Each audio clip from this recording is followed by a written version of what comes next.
tao anaty aizinao miatso anao ilay mpanota tsy mendrika no zanakao ireo lalana nale maizina toko ianao ny fanilo manazava ny lalana le tao anaty aizina no miatso anao ilay mpanota tsy mendrika no zanakao ireo lalana nale maizina toko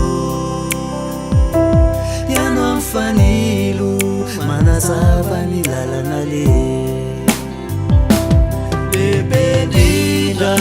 ny voninahitra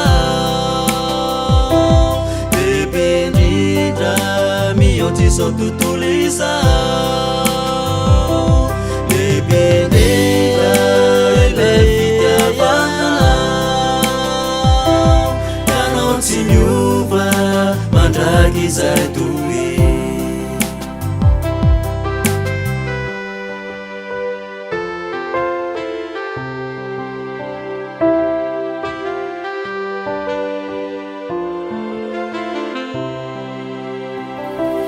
fiainana ety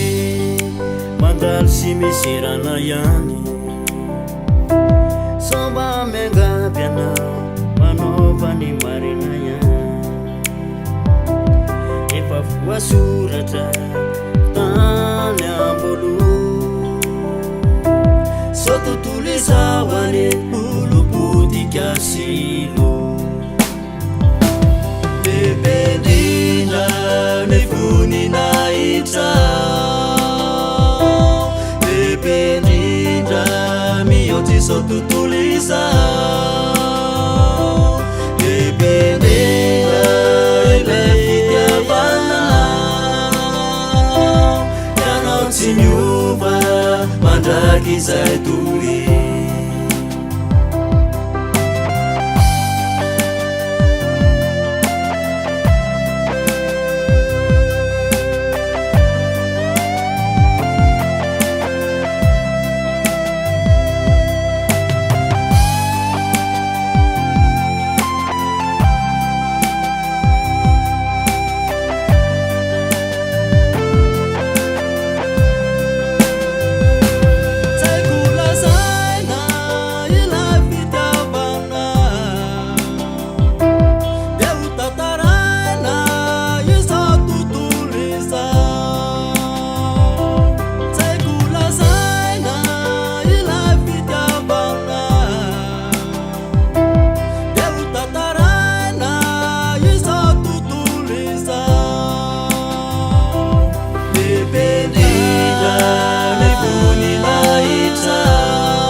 mandraky izay toy